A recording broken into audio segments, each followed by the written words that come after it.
Good morning again. This is Kara Dreamer, bringing another installment of Saturday Fanfic live readings. Again with a story. First I'll be reading a story from Wordbending's Her Universe series on stories featuring a trans version of Steven Universe in which she discovers, realizes that she's trans, and then I'll be reading a Christmas-themed Undertale story, one that's not familiar to me, but was recommended to me by Wordbending, actually. I skimmed it. It looks pretty cute, and hopefully that'll be something that brings a touch of Christmas spirit to this Saturday morning reading. And with that, I think I'll launch straight into reading the first selection, Die Another Day, by Wordbending on Archive of Our Own. Summary. Actually, I'm not sure how to read the summary because it's a quote, and I don't know which voice is which. Let's see here. It just says, I just didn't realize humans could come with pink hair. They don't. You gotta go to the store and get this goo. It smells really bad and turns your hair whatever color you want. Wish it were quite that simple. Steven tries a new look. And there are introductory notes. Warning, this fic takes place before and after Her Universe, though reading that's not required to understand this. Steven is a trans woman in this fic, though she hasn't identified as one yet in the first two parts, so he pronouns are used. This also means it unofficially takes place in the same AU as Nagging Gargoyles series Equilibrium. Again, I guess I'll have to be getting to that one eventually. And with that, I will start to read Chapter 1. This is a moderately long story. Chapter 1. Steven was having one of those overwhelmed by choices kind of days. He seemed to be getting a lot more of those than usual lately, just not usually at convenience stores. He walked down the shelves, looking at the product names: Crystal Clear, Ruby Red, Sparkling Amber, Pure Diamond. He quickly walked past Pink Rose, which wasn't even that nice a shade of pink, Platinum Blonde, Violet Gem, Crushed Garnet, Aquamarine. Wait, he thought, Crushed Garnet? That was awful. Why were most of these named after gems? Hey, sport, said Greg's voice, rustling Steven's hair. Steven giggled, playfully batting his hands away. How's it going? Badly, Steven groaned, running his hands down his face. I can't choose. Well, let's see, Greg replied, leaning over and squinting at the boxes. He made a yikes under his breath at Crushed Garnet before picking up a box of Gunmetal Gray. I remember the first time I dyed my hair. I went with something like this, although I think they called it Starbright Silver back then. Steven looked at it curiously, the plain gray box next to the small army of winking, smiling, dancing women with hair in a dazzling array of colors. You just like the name, huh? Steven teased, grinning at him. Oh, ha ha, said Greg, grinning right back. Then his face fell. Maybe. Now, I'm no pro at this, Greg admitted as he crouched behind Steven, who was wrapped in a towel, sitting in a pile of newspapers and kicking his feet over the edge of the van. But if you don't like it, we could always take you through the car wash. Steven's shoulders hunched. Sorry, Greg said, raising his gloved hands. Bad joke, but anyway, you sure about this? Steven wasn't. He was about as far from sure as he could possibly be. Yeah, said Steven. It'll be fine. Well, all right. Steven heard a soft splash behind him, and then he felt something very slimy and wet being shoved against his head. That was more than enough for him to make a face, but then it started to move, and he felt... Were those bristles? He started to turn around. Whoa, don't move, Greg said. Steven froze. Not unless you want the rest of you to be all gunmetal gray, too. Okay, but why are you using a paintbrush? Greg laughed. It's not a paintbrush, bud. Well, okay, I guess it is, technically. Look, I'm just following the instructions. You're gonna have to trust me on this one. Alright, I trust you, Dad. There we go. And he felt the brush in his hair again. Let's see. Small talk, Greg muttered, while Stephen resisted the urge to shiver at the feeling of the dye. It was super gross. How's the magic stuff going? Any more exciting missions I should know about? It took all of Stephen's effort not to shrug. Not really, he said. It's been kind of boring. Well, no offense, but I'll take boring over dangerous any day. Stephen breathed a sigh of relief when Greg took the brush away. He sniffed. He was already starting to smell something pungent, and it wasn't the smell of detergent mixed with gasoline that usually came with the car wash. You're starting to sound like Pearl, he said, sing-song. Oh, I think I got that voice wrong. He really wanted badly to turn around and grin, but he'd been told not to move, so he stayed put. This was the same reason he didn't like going to the barber's. He just couldn't tell a joke to somebody without a smile. Ah, Greg replied. Stephen heard him dip the brush into the dye again, then nearly flinched at the wet squelch of him putting it back in his hair. Must be my maternal instinct. Dad! Oh, sorry. Greg paused for emphasis. Stephen could practically hear the grin. Paternal instinct. Stephen laughed quietly, of course. They haven't been letting me go on any missions lately, he said. He meant it as an explanation, but he started to frown anyway, so he looked out the back of the van towards the beach. It was late, approaching sunset, and that usually helped him relax. Pearl says it's too dangerous. Well, that's something we can agree on, Greg mumbled. Stephen had heard him perfectly, but he said, huh? Anyway, he would have turned around to look if the brush wasn't just behind him. Nothing, he said. There was a splash of something wet hitting the newspaper, and Stephen glanced down and saw a line of silver running across it. He guessed his dad had held up his hands apologetically, forgetting he was still holding the brush. Anyway, don't worry about Pearl. I'm sure she'll come around.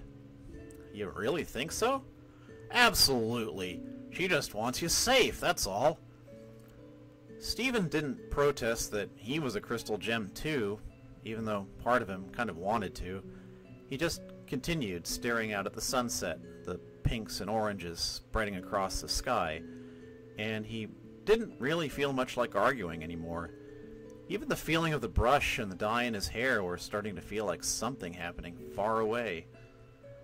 And, said Greg, taking the brush away while also taking Stephen back to reality, well, it's not quite ta-da. We still have to sit here, not moving, for half an hour. Stephen sniffed again.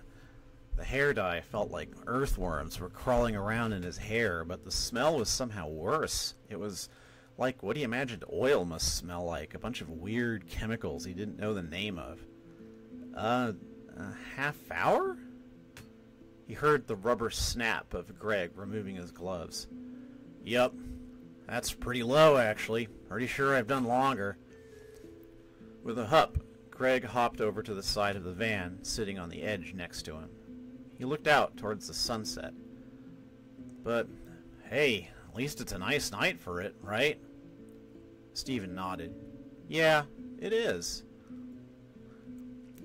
Tell you what, said Greg, smiling at him.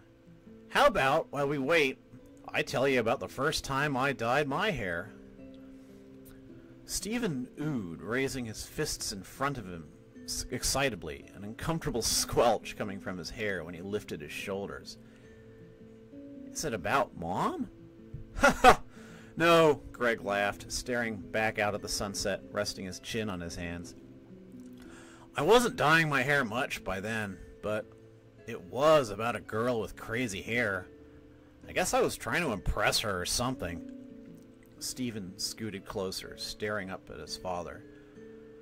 The problem is, I didn't know the first thing about how to dye hair, so...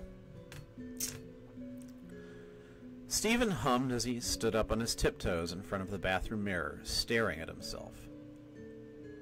Oh god, song lyrics. I don't know what the tune might be. I'm turning heads and stopping traffic, he sang, muttered as he applied a pink blush to his cheeks. When I pose, they scream, and when I joke... He turned his head this way and that, looking over his handiwork. The eyeliner, the lashes, and now the blush in the shape of hearts. He raised his hands. Even his nails, red with glittery yellow stars, were very cute, but it still felt like it was missing something. Something he couldn't quite put his finger on. What else did beautiful pop stars do to look good? He had the makeup down and a cute purse, and his skirt swooshed when he spun around in a way that made him giggle. Then there was jewelry, but he didn't have any of that yet, and he was reluctant to get his ears pierced, especially since Pearl would have a fit if she knew someone was poking holes in him. Oh, he thought, suddenly feeling foolish for not having thought of it earlier. Hair dye! It had been a long time since he'd tried dyeing his hair, and well, that was because he'd hated it. Between the smell, the waiting, the feeling of it on your scalp, and did he mention the smell? It had been awful. And since he'd ended up looking like an old man for all the trouble, something he already hadn't wanted to ever do again, he spent the next couple of missions wearing a baseball cap and vowing never ever to repeat that mistake. But as he looked in the mirror, he couldn't stop thinking about it. Wouldn't he look good in a platinum blonde? Or he could go with all the red in his outfit and go for more of a ginger. Or maybe he could do something really wild and make his hair blue or purple, or even put highlights in it. Amethyst! He called out as he started opening the door to the bathroom, only to find it suddenly come to a stop. There was something really big lying right in the way. He heard from the other side of the house Amethyst's verse yell, "Yo!" Lion, he complained to the door, and sure enough, Lion's head peeked around the side.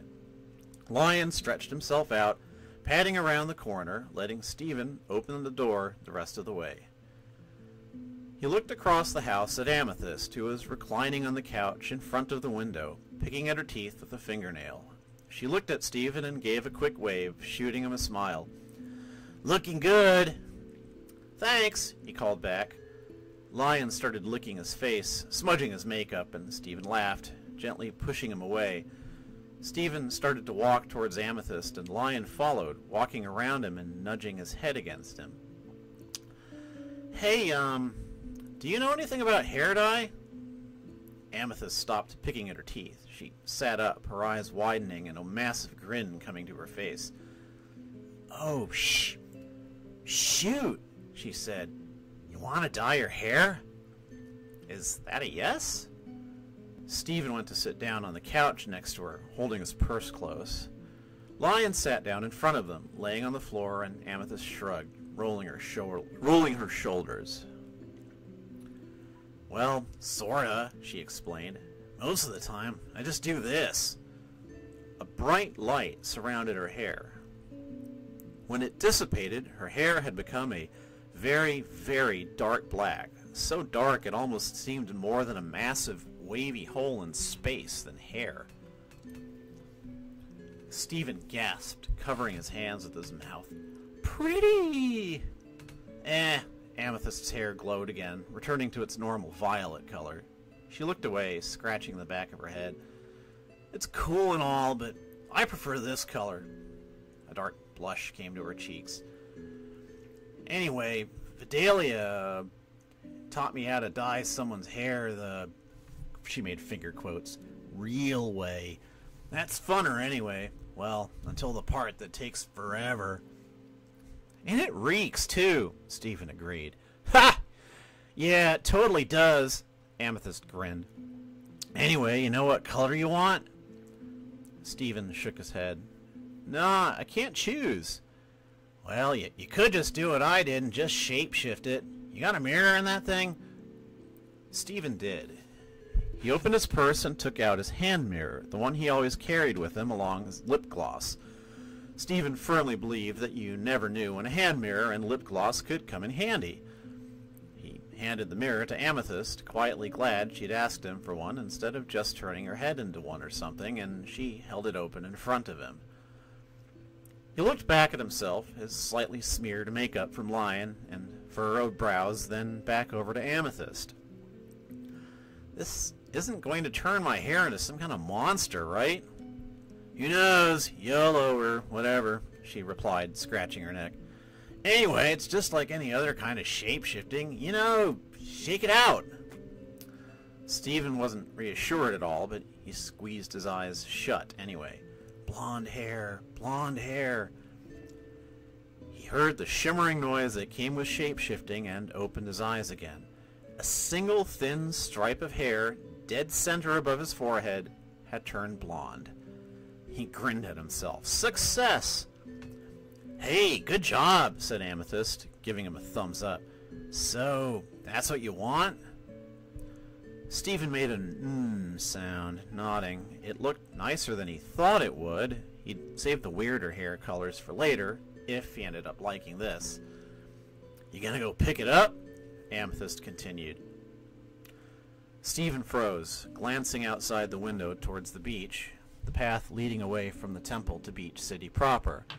He hugged his purse, pulling his legs, covered in striped stockings, up towards himself. Amethyst raised an eyebrow. You okay? Yeah, I'm fine, he said, looking back at her and smiling. Could you go get it for me? Amethyst looked out the window, putting a hand over her eyes and squinting where he'd been looking, but when she didn't seem to see anything, she shrugged. Sure, she said. I don't see why not. Stephen opened his purse, taking out a $10 bill. And please don't steal it. Yeah, Amethyst agreed, taking it and hopping off the couch over Lion. Lion merely raised his head and yawned. Jail sucks, anyway.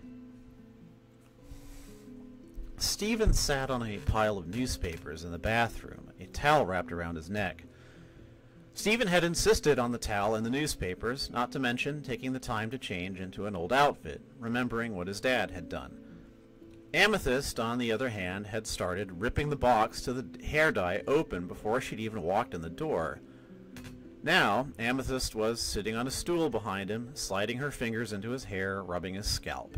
She hadn't bothered with the gloves. Her hands were surprisingly gentle. They felt a lot more soothing than the brush had. So, Vidalia taught you how to do this? Amethyst froze for a moment before returning to what she was doing. Oh yeah, I used to do it for her, like, all the time. She was always trying new looks, you know. Not really, Stephen said cheerfully. Oh, I guess you wouldn't, huh? Well, yeah. Stephen winced when one of Amethyst's fingers caught on a tangle in his hair, but she noticed and started rubbing the dye in from a different angle. She used to be a real rebel before she became a mom and all. Stephen tilted his head back up at her. Like my mom? I was gonna say like Pearl, said Amethyst, grinning, but yeah, that works. Amethyst took a dye-covered hand out of Stephen's hair, and he turned to watch as she scratched the back of her head, frowning. He wondered if she'd have a patch of blonde hair there later. Hey, though, I was wondering... Huh? I mean, since you mentioned your mom and all, Amethyst went on, why this color? Why not, you know, pink? Stephen gulped. A part of him immediately shouted at him not to answer, to put on a smile and come up with some excuse, but there was another part of him, a little quieter than the first, that thought, "It's okay. Amethyst will understand." For once, he listened to the quieter voice. "It's complicated," Stephen sighed, staring down at the newspapers on the floor, the headlines talking about mysterious events like giant footprints and disappearing oceans in Beach City next to coupons for movie tickets or ads for fish stew pizza. Amethyst continued rubbing her hands in Stephen's hair. "It's okay, dude. I get complicated, trust me." Stephen shook his head. "No, it's fine. I mean, I thought about it, but..." He felt his hands tighten into fists, but Amethyst continued massaging his scalp, and he relaxed again. "Everyone always expects me to be Mom, you know? Even you get that way sometimes." Amethyst stopped what she was doing and hissed under her breath. "Yeesh. Yeah, I'm sorry. It's okay. I know you don't mean anything by it. It's just..." Stephen felt tears pricking at the corners of his eyes. "I never got to meet my mom. I have no idea what she was really like. So, how am I supposed to be her?" Stephen took a deep, unsteady breath. "Dyeing my hair pink, wearing the kind of clothes she wore, it all feels, I don't know, like saying I give up, I guess. It feels like I'm trying to actually become her. Does that make sense?" For a moment, Amethyst didn't respond, and Stephen momentarily worried he'd said a lot of wrong things.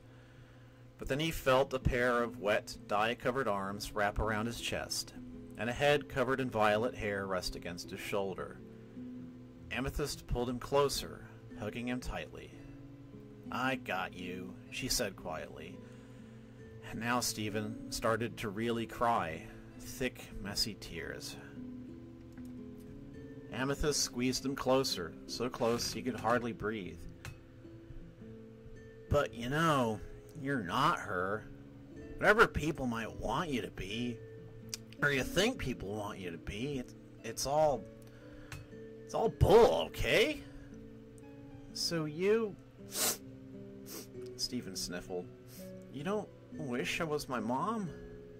"Hell no," Amethyst replied. "Your mom was cool, yeah, and I miss her sometimes, but I never replace you, because you're cool too. You got that?" Stephen nodded rapidly, causing even more tears to roll down his cheeks. "I care about you, Stephen," Amethyst said. "Thanks, Amethyst," he replied, sniffling. "Now, we gonna finish this or what? 'Cause this stuff stinks." Stephen looked down at the newspapers on the floor and the purple arms and hands covered in blonde hair dye wrapped around his chest. "Actually," he said, smiling at nobody, "could we stop?" Amethyst let him go, and, free from her grip, he stood up from the pile of newspapers. He wiped the tears from his face and attempted to brush off his clothes until he realized he couldn't get hair dye off with his hands. "Huh?" she said. He turned around, shaking his somewhat sticky, probably smelly fingers before raising his arms apologetically. "I just changed my mind," he said, feeling more than a little awkward. "Sorry." Amethyst stood up herself, raising both her arms and stretching out her body. "I mean, that seems kind of lame, but it's your choice, dude," she said. "I ain't gonna stop you, or not stop, I guess." Stephen swallowed. Somehow he felt like this wasn't how it was supposed to go. He almost wished she would do that she'd protest, but instead she started to walk out of the bathroom. "Later, man," she said on her way out, reaching out to tussle his hair, but then stopping midway and shrugging.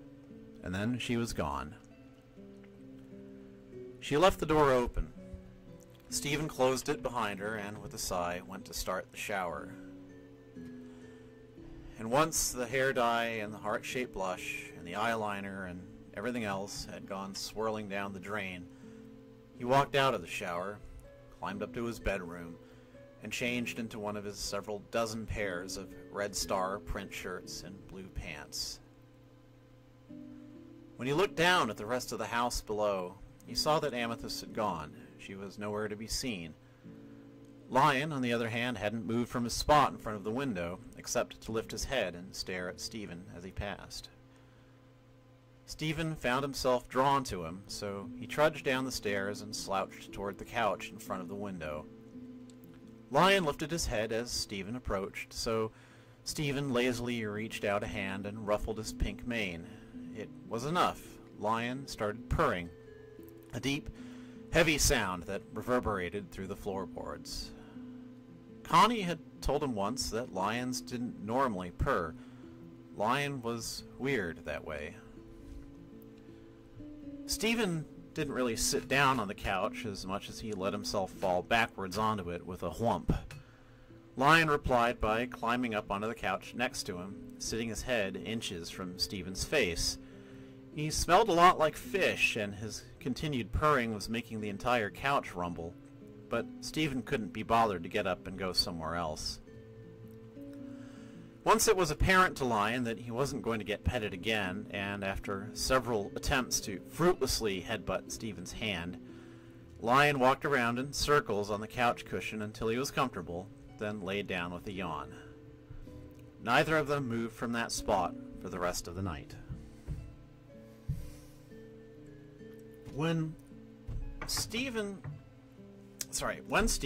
laying on the floor of her apartment and resting her head in her girlfriend's, Connie's, lap, had said, "Connie, do you think I should dye my hair?"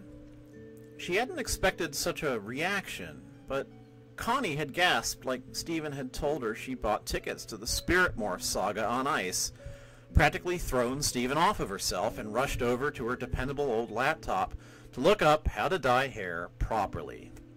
She hadn't even asked what color Stephen wanted or how they were going to get it. But one drive to the local shopping mart later, Stephen had in her hands what she'd decided on before she'd even asked Connie about it: a box of pastel pink dye. And several hours of Connie doing careful research later, "You're not going to poison me, promise?" "Oh my God, can that happen?" Stephen was sitting on a stool over a pile of newspapers in their dining room, wearing one of her father's old concert t-shirts and an old pair of blue jeans. Connie was right behind her, a box of hair dye, a pile of tools and supplies, and a laptop with a step-by-step hair dyeing guide all on the table next to her. "Are you absolutely sure you want to do this?" she said, turning away from the laptop. "I keep reading it's not good for your hair, and it's permanent, so it'll be really hard to undo once we're done." I'm sure, Stephen replied. "Geez, Connie, you've asked me like 10 times. I just don't want you to do anything you'll regret. And are you sure you don't want to have a professional do it instead of, well, me?" Stephen watched her cringe. "Ugh, I really do sound like my mother." Stephen turned around on the stool and reached out to her girlfriend, placing her large, heavy hands on Connie's shoulders. "Connie, it's okay. I know you just care about me a lot," she said, smiling down at her, and Connie smiled back. "And that's why I want you to do it. I trust you." Connie nodded. "Okay, Stephen." Stephen grinned, then turned around so that her back and her long mane of curly black hair and ringlets that went down to her waist was facing her. "Well, for starters, it says I have to comb your hair out and separate it into different sections," she said. "And, that could take a while." "Take all the time you need," Stephen replied, feeling inwardly disappointed that she was too tall to kick her feet over the side of the stool now. After setting the egg timer she'd set down on the table earlier, Connie wiped her brow and sat down on the floor in one of the few sections of newspaper that wasn't covered in pink hair dye. She curled her legs up to her chest and let out a deep sigh. "And now we sit here for 45 minutes. Well, I'm sure we could figure out something to do while we wait, said Stephen, hopping down from the stool. She sat right down next to Connie, not even caring that she was sitting in hair dye. She figured that that was what these old blue jeans were for, after all. Like what? Said Connie. Like this. Stephen wrapped her arms around her girlfriend's shoulders, leaned in close, shut her eyes tight, and tried to plant a kiss on Connie's cheek. But, to Stephen's surprise, when she moved forward, she felt a pair of familiar-feeling lips on her own. Connie must have picked just that moment to turn around and face her. Stephen didn't dare move. She opened her eyes and blinked, and Connie was there, her eyes open, her cheeks a slight hint of red, her lips awkwardly pressed against Stephen's. Connie broke the kiss and blushed deeper, tucking her dark hair behind her ear. "Mwah?" Stephen tried, and Connie giggled, bringing a hand up to her mouth. "Well, that sounds fun, but, maybe not right now." She made a face, sticking her tongue out. "Your hair stinks." Stephen sniffed. It definitely did. There was even more of that awful chemical smell than any of the other times she dyed her hair, in fact. Probably because there was so much more of it now. "Oh, geez, sorry." "It's okay," said Connie. "It's not your fault." Wordlessly, she scooted closer to Stephen, resting her head against her bicep. And Stephen understood that didn't mean they couldn't just lay like this for a while, relaxing on the pile of newspapers, enjoying the quiet, falling asleep on each other. To Stephen, that sounded like the best thing in the world. "Wow, you really do stink," Connie murmured. Stephen smiled. "Connie." "What? It's true." 45 minutes later, after they were both woken up by the egg timer, Connie got up to fetch the hand mirror from the table. Stephen didn't have to guess what her reaction to the dye job was, because when she brought it over, the uneven, ear-to-ear smile on her face said it all. She held it up to Stephen, looking even more like she could barely contain her glee, and Stephen looked back into it and saw herself. Her chubby but slightly more well-defined cheeks, her thick black sideburns, her beard stubble, and, of course, her hair. Bright cotton candy pink, so pink it was like she had shape-shifted it to be the ideal of pink, all the way down to the ends of her ringlets. She turned her head this way and that, reaching up to touch it to confirm that it was really her hair she was looking at. It, undeniably, looked like Rose. Stephen felt her shoulders shake, the tears on the verge of falling, even before Connie lowered the mirror. Her eager smile had sunk into a worried frown. "Stephen?" I'm so happy," she said quietly. I'm so happy." "Oh, thank goodness," Connie said, letting out a deep sigh. Stephen grinned at her while the tears rolled down her cheeks. She couldn't stop herself from smiling or crying. "It's like I told you. I thought if I wore dresses, if I dyed my hair, if I was a girl, I thought I wouldn't be me anymore. I thought I was just being my mom." "And you're not," Connie replied, setting the mirror down on the table and racing over to wrap her arms around Stephen's neck. "You're just Stephen, no matter what." Stephen wrapped her arms around Connie's waist, pulling her into even a tighter embrace, chest to chest. Just like you told me," she said. "That's right," said Connie, her voice cracking just slightly. Stephen felt her tremble. "Just like I told you. And I look really pretty." Connie leaned back from Stephen's chest to look her in the eyes. Stephen saw the tears falling down her cheeks, too, and felt a jolt of horror, but then he relaxed. Connie was just feeling the same way she was. "You are so pretty," Connie said, smiling. Then she leaned forward, planting a quick kiss on Stephen's lips. Then another. Then another. So pretty. "Connie," Stephen said, giggling. "Stop." "Not until you stop being pretty," Connie replied, before kissing her girlfriend again. This time, she didn't break the kiss. She kept her lips pressed against Stephen's. Eventually, belatedly, Stephen came to the realization they were really kissing, and she started to kiss her back, raising her arms to Connie's neck to pull her as close to her as she possibly could. "Hold on," Connie said suddenly, after who knew how many minutes. "What's wrong?" "Oh, nothing." Stephen watched as Connie climbed up to her feet, went over to the table, and picked up the egg timer. With a click, she set it. "Don't worry about me." That said, Connie went back to Stephen, sat in her lap, laid back across her torso, and kissed her. "What was that for?" Stephen asked, blinking. "Well, we've got to stop eventually, right?" Connie grinned. And that is the end of part 3 of Her Universe, the story Die Another Day. This one kind of...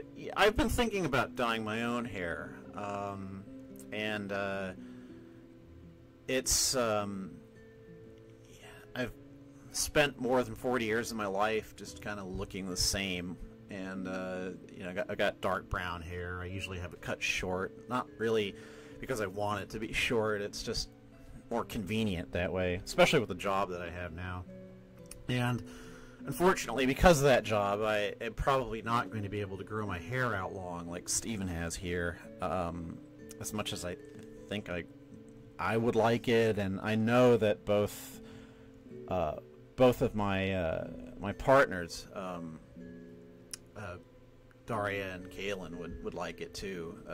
They both told me that, and but I thought if I can't have my hair long, then I could at least have it colored. I've been kind of leaning towards pink, although not the kind of bubblegum pink that you know, Stephen went for here, like her mom's hair, but I'm thinking more like fuchsia or hot pink. I have to admit, I've got Zarya in mind when I think of that. Anyway, that was a sweet little story. You know, the two girls. You know, it was kind of a little bit confusing with because there was a bit of jumping around in time that kind of didn't quite get at first. That there was flashback stuff going on, and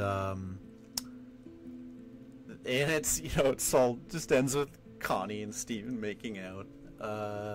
Yeah, cute story. I'm gonna take just a minute break to grab something to drink, and then I'll be back with the Undertale story. Also, I think I might change the scene, although that'll take a little bit of faffing about. But wait for me.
Okay, I am back, and let me dick around a little bit here, because the story that I'm about to read is a Christmas-themed story in the Undertale universe. And,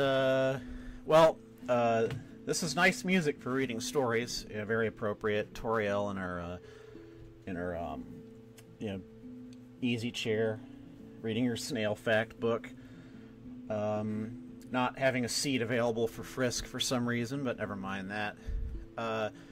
And this is my actual, I've actually loaded a save game. I've specifically made copies of Undertale save points so that I can always revisit places in the game that I like. I'm total Undertale trash, I admit it. And so I'm gonna load. I think I have one for Snowden. I'm gonna find that here. Oh wait, bonus scene?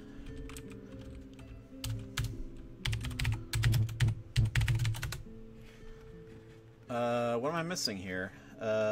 Sorry. Oh, there's another chapter. Jesus. God, I'm sorry. I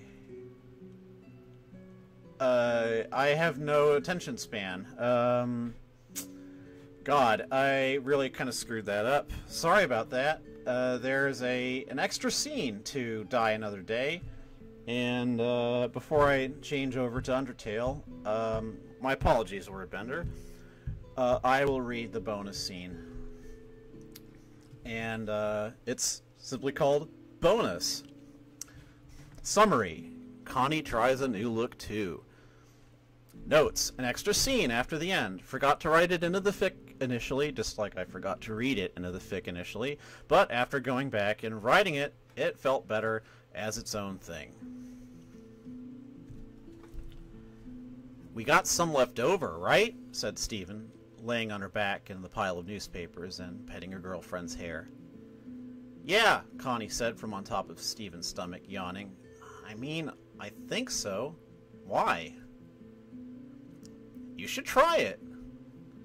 Connie jolted up onto Stephen's lap, her eyes wide. Stephen followed her. What? Said Connie, waving her hands before bringing them down firmly, palms flat. No, absolutely not. No. Aw, Stephen said, sighing. But she knew she shouldn't press, even if she couldn't hide her disappointment. She knew the mature thing to do would be to just accept that Connie wasn't interested and move on. Stephen, rarely one to listen to her own advice, took 2 seconds before she added, Why not? You look so pretty. Because my mom would literally kill me, Connie replied, burying her face in her hands, so her voice became a rushed mumble. I mean, not literally, like figuratively, but she would definitely kill me. Metaphorically. Connie, Stephen said in a Connie rambling tone. Connie peeked at her between her fingers, and Stephen motioned to herself. Remember when you told her you were dating me? That's a good point, Connie sighed. Not to mention when you came out as trans. And you said if something happened, you'd fight off your mom with my mom's sword. And all she did was tell you how to get prescriptions for hormones. Stephen threw her hands up. So, it'll be fine. Besides, you're a mature, grown-up lady. So what if your mom doesn't like it? Connie rubbed at her arm. I don't know. Stephen leaned forward, hands clasped together, and unleashed the most watery, wide-eyed puppy dog stare she could muster. Please. Connie took one look at her and sputtered out a laugh. Okay, fine, but that's your quota and puppy dog eyes for this year. Stephen grinned. Deal. With another fonder sigh, Connie smiled and climbed up to her feet. She sat down on the stool where Stephen had been sitting, and Stephen got up to her feet as well, the mostly dried hair dye causing the newspapers to stick to her legs as she stood up. Connie took one look at the pile of hair dyeing tools and the little black cup still with the dye brush and some pink dye left in it, and gulped.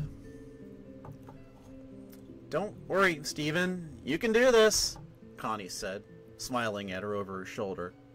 "I trust you." Stephen made an OK sign with her hand, sticking her tongue out at her, and Connie giggled, which was more reassuring to Stephen than anything.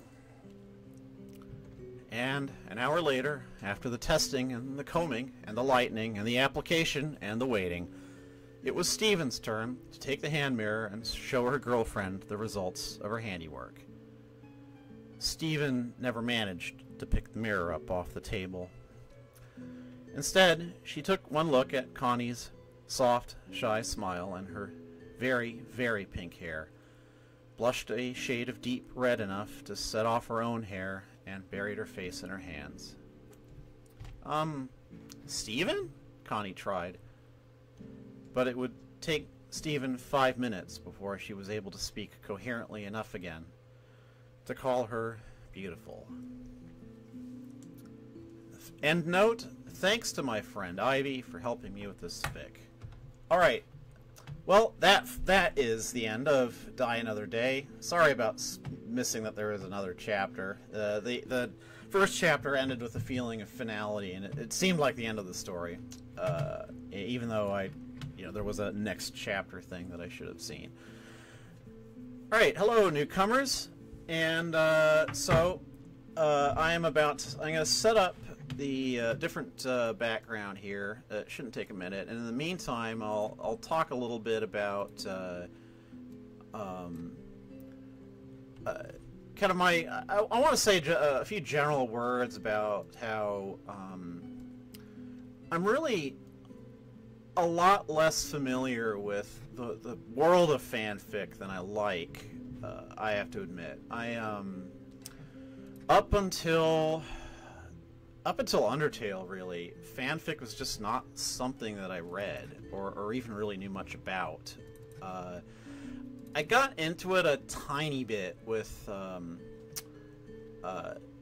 the BBC Sherlock, a show that I'm a little bit ashamed to say that I actually kind of got into at its first season before sort of thinking, well, maybe this actually isn't any good. But the fanfic was great, I thought. There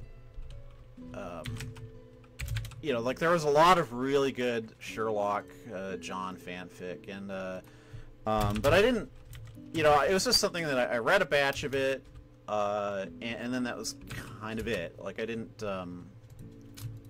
read more after that, and then that was kind of it. But that my sole exposure to fanfic in any universe up until Undertale, which just had such I don't know what the word to use is,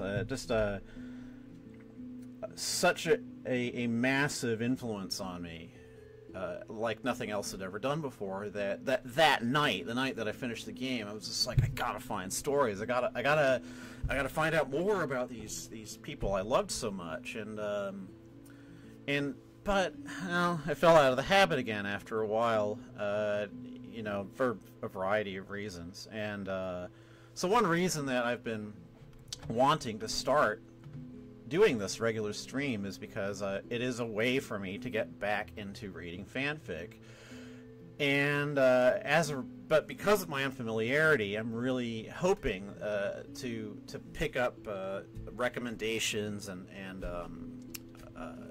just hints to stuff that might be appropriate, because because of my particular set of neurodivergences, I'm really bad at seeking out the unfamiliar. I tend to stick to what I know, and as a result, you think, well, just go to Archive of Our Own and start poking through things, but it's just like it's actually a little bit difficult for me to do that. It's kind of silly enough to say, but anyway, oops, I didn't really mean to quit the game. Oh well, I'll just restart it. And So, you know, that's kind of what I did here. Like, I got I solicited recommendations for Christmas-themed Undertale stories. I didn't really know any off the top of my head, and so that is how I learned about this one. There we go. We are in Snowdin, which is appropriate for a Christmas-themed story. Let us take our place by the Christmas tree. Okay, we're almost ready to go here.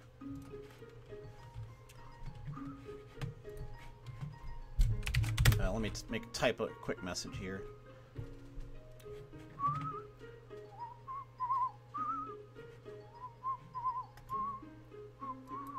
I love the Snowdin music.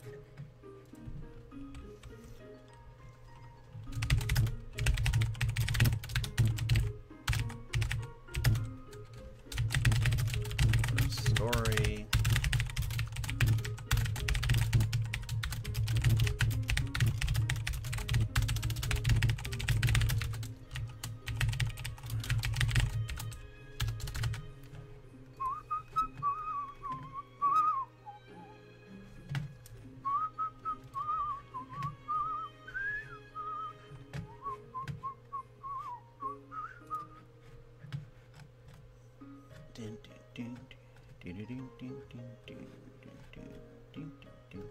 Where's my link to it? There we go. Alright. So, this is Sweater Weather by, if I can read this correctly, the AO3 user Banjkez fan, I think. Summary. Frisk tries to help the Skeleton Brothers adjust to life outside of Snowdin, culminating in their first winter. Sans picks out the perfect gift for his brother, and nobody really knows how to tell Papyrus that he's supposed to enjoy these things ironically. Notes. Super quick fic for Christmas feels. Happy holidays to everyone. Thanks for taking the time to read. See the end of the work for more notes.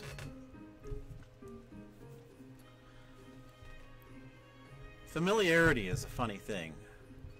It draws you back to places you claimed you'd never see again, to people that you wish you could say goodbye to, and to things that you shouldn't still want to do. It surprised Frisk when they had caught Papyrus staring wistfully out the window past the blinking Christmas lights that permanently adorn the house. When Frisk had tugged on his cape, asking what was wrong, Papyrus had quickly shaken it off. "Do not worry, tiny human," Papyrus declared with a gentle pat to their head. "I am just remembering our former home. Though dark and often cold, there was a warmness to it, a sort of festivity, if you will." Frisk didn't miss the tiniest of sighs that escaped Papyrus.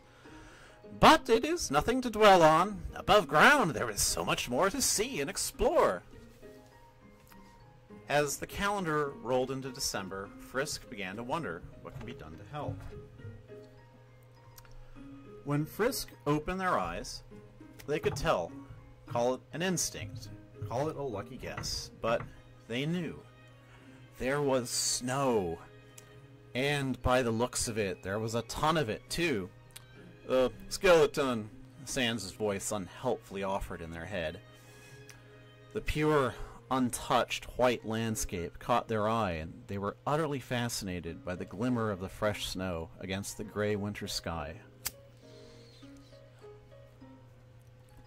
Excitedly, Frisk had bundled up, barely stopping to hear Toriel's admonishment to take a scarf, and had hurried over to Sans' and Papyrus's home. "Sans, Papyrus!" they had squeaked as soon as the door was opened. "Come look at the snow! It's finally winter!" Papyrus, fearing the worst due to the darkening sky, Snowdin had been constantly dark, so the changing sky was still new to him, had been harder to coax to the door. It was only at the insistence of Frisk, quivering with so much anticipation that Sans half wondered if the kid would vibrate out of the visible light spectrum, that finally brought him to the doorstep. Papyrus watched in wonder as Frisk danced on their welcome mat before turning and dashing through the piles of snow, giggling wildly as their little legs carried them across the yard. Sans ambled to the door slowly, chuckling as he watched Frisk trash the pristine snow. Nearly everything in sight was buried under the blanket of snow, including the fire hydrant by the sidewalk, and wouldn't Lesser Dog have a fit about that. Winter, huh? He clarified, raising his voice to be heard over Frisk's laughter. In Snowden, we call that Tuesday. Nonetheless, there was warmth to both brothers that Frisk hadn't previously seen, and they knew that it had helped. Frisk's small, gloved hand closed around Sans's as they pulled him through the streets, a wide grin dancing across their face as the glittering lights reflected and winked at them. They turned back to try and catch their friend's eye, and they felt pleased to see Sans seemed as intrigued in the display of lights as they were. Frisk gave his bony fingers a small squeeze. When Papyrus had mentioned a few days ago that he was feeling a touch homesick, they had known that taking the Skeleton Brothers to see the Christmas lights would be a way to let them have a little bit of new home in their lives. Papyrus had, predictably, dashed ahead to look at the more grandiose displays of lights, leaving Frisk to follow Sans's pace. Not that Frisk minded. They were a little tired after their romp in the snow earlier, culminating in the frantic snowball fight that had drawn half of the neighborhood out to play. Frisk slowed down, still holding Sans's hand in their gloved one. They smiled, fascinated by the way the multicolored lights reflected against the white of their friend's skull. It was a nice look, they thought. Though Sans never minded trying to keep up with the kid, he was thankful when Frisk slowed down to walk beside him. It was nice just to enjoy the moment, and Frisk seemed to understand. He reached down to tousle their hair with a smile. "So, your traditions are a lot like ours," he mused as Frisk slowed down a little more to watch a mechanical reindeer in someone's front yard. Frisk nodded in reply, quickly becoming bored of the repetitive movements of the display. "We decorate, we exchange presents, and we do fun things in the snow," Frisk listed off. They giggled as Sans reached over to poke at their cheeks with a ferocious grin. "Think we've already done that last one, kiddo," he chuckled. Frisk made a noise of protest and batted lightly at his hand. "But I got the snow in your hoodie," they reminded him. It had been a surprising moment when Sans realized that he had been assaulted in the way only a child could. Frisk was at his height, and he should have really seen it coming, but he had been utterly clueless. The only hint he got was the childish giggle of delight before Frisk had yanked his hood, filled to the brim with snow, over his head. The look on the child's face when he had used just enough magic to send them flying into the nearest pile of snow had been priceless. "Actually," Frisk finally admitted, "I was hoping you would help me to pick out Christmas presents for everyone." They squirmed nervously. "I wanted to pick some really good stuff since it's everyone's first Christmas on the surface." Sans was both surprised and warmed by the kid's confession. He'd always known that Frisk was a selfless kid, but seeing how hard they were trying to make his transition from the underground to the surface smooth for everyone made him feel fuzzy. He couldn't stop himself from raising a hand to ruffle their hair. "Sure, kid," he said. "Anything you have in mind?" Frisk took his hand and chatted the entire way to their destination, exchanging ideas with their friend happily as they walked. He was always fascinated by the feeling of Frisk's fingers curled around his own. When it came down to it, their hands were structurally similar, but the epidermal layer between them made it an unusual feeling. Despite this, it never bothered either of them. The kids' hands were freezing.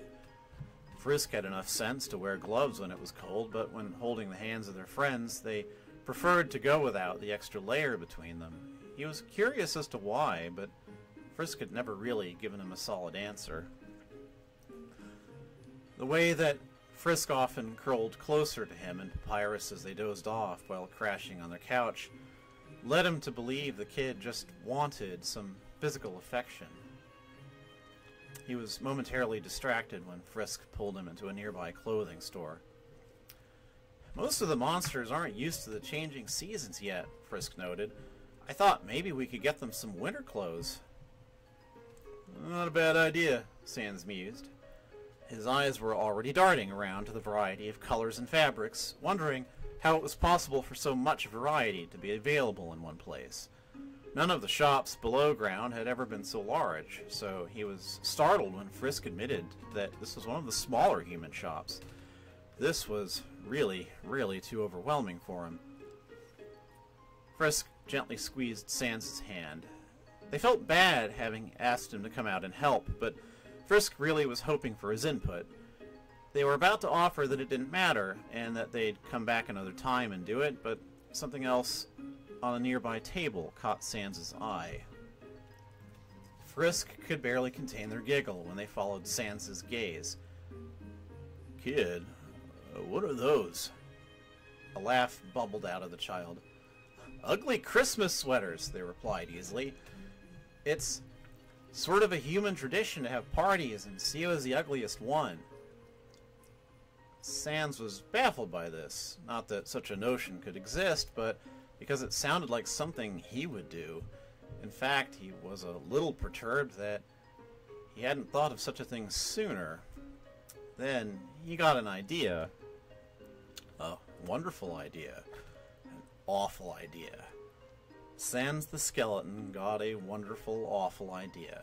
He chuckled, shuffling his way over to the table and sifting through the sweaters.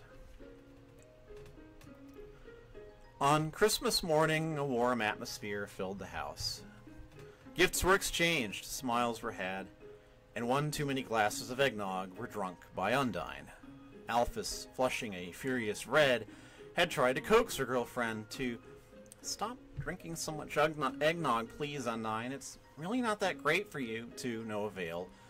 Frisk half wondered if suddenly had accidentally slipped in the alcoholic version, but left it well enough alone when Sans grinned and pushed a box into their hands. Frisk let out a bark of laughter when they opened the present to find a whoopee cushion. It brought back memories of the first time they had met Sans, shaking and terrified of what was to come and being utterly caught off guard by the nasty, wet farting noise. Immediately, the child began to plot how to get it under Sans' seat, or perhaps tucked into their hand. They immediately envisioned giving their friend a hearty slap on the back and hearing that ripping noise cut through the air and stifled a giggle behind their hands. Sans had raised a brow curiously, and Frisk had only responded with a devious grin and a warm hug. Across the room, Papyrus was positively shining. His eyes glittered with a familiarity that Frisk hadn't seen nearly as much of since everyone had moved to the surface. It made the child happy to know that their friend was pleased and warmed by the celebrations. Sans disentangled himself from Frisk's arms and made his way to his brother's side. A grin crossed his face as he handed a wrapped box to the taller skeleton. Hey bro, he said, got you a little something. He pressed the box into Papyrus's hands and chuckled as his brother let out a squeal. Sans! How thoughtful of you! Papyrus declared happily, gently tearing open the wrapping with the greatest of care. Sans was tempted to tell Papyrus just to rip the paper, but he knew that his younger brother would instead open it even more slowly just to get under his skin. Well, so to speak, of course. He sighed and waited it out instead. When Papyrus had finally neatly folded the wrapping paper back into a perfect little square and popped open the box, Sans was reaching Temmie-like levels of excitement. An unreadable look crossed Papyrus's face as he removed a sweater from the box, holding it up and looking it over. It was long and a deep pine green color. Colorful strands of garland hung across it diagonally, to give the impression that the wearer was decorated by it. Various glittery pom-poms were stuck everywhere, as if a child had dipped them in glue and haphazardly tossed them at the sweater, hoping for the best. Worst of all, the hem of the sweater had a sort of hoop built into it, giving the wearer the shape of a Christmas tree. It was, without a doubt, the ugliest Christmas sweater that Sans could find at the store. He grinned, wondering just how Papyrus would react. Would he screech angrily, demanding to know where Sans had found such a hideous thing? He thought of the book of pasta recipes he had tucked away for Frisk to give Papyrus, intending to take some of the ire of the sweater away. He wasn't anticipating his brother's outburst of noise as skeletal arms wrapped tightly around him. Sans' hands came up in alarm, curling his arms around Papyrus in return. For a moment he worried that he had actually broken Papyrus and hastily began to plan an apology in his head. "Sans!" Papyrus choked out. "This is the most wonderful sweater ever! How did you know that it would look so grand on me?" The entire room had gone completely silent. Sans began to sweat, and he felt his sins crawling on his back as he patted Papyrus gently. Hey, why don't you try it on?" he offered hesitantly, taking a step back to allow Papyrus room. The taller skeleton jumped to his feet and hurriedly wiggled into the sweater, grinning all the while. Frisk had their hands plastered over their mouth, desperately trying not to giggle at just how much Papyrus now resembled a very tall and skeletal Christmas tree. "Well?" Papyrus asked, turning off to show that Garland did, indeed, wrap the entire way around the back, fighting for territory with the stray pom-poms. "How does it look? Do not hold back your feelings, my friends!" Toriel was the first one to break the silence. "Papyrus," she crowed, "it is so flattering on you. It makes you look so festive and merry." God loved Toriel. Sans knew that her statement was completely genuine and that she meant that it looked amazing on him. Sans, still sweating nervously, agreed, and everyone else chimed in their sincere, if hesitant, sentiments. "Yeah, bro, it's really amazing." Ah, there was the annoyed screeching. But the indignation was forgotten as Papyrus, tears shining in his sockets, embraced his brother once more and thanked him for the most glorious of Christmas sweaters. For many, many Christmases to come, Papyrus found himself receiving many more of what he called these absolutely amazing woolly hugs from the spirit of the season. And that is the end. That was very charming, and there's a note that links to a picture of the sweater, and I will endeavor to bring it up here in the stream video. Let's see here. How do I do this? Browser source.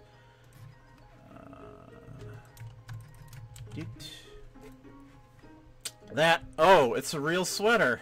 I was halfway expecting that it would just be like a link to some fan art of Papyrus in the sweater, but no, this is a real object that the author has described to us. Well, you know, write what you know.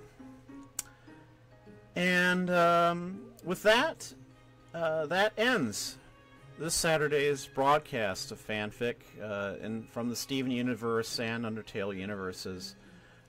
And I look forward to reading more this coming Wednesday. That'll be the Weird Fiction night, and then of course a week from now, next Saturday, I'll be reading the next installment of Her Universe series of stories, and an Undertale story that I'll find something. If not, I might even just read one of my own. I keep threatening to do that.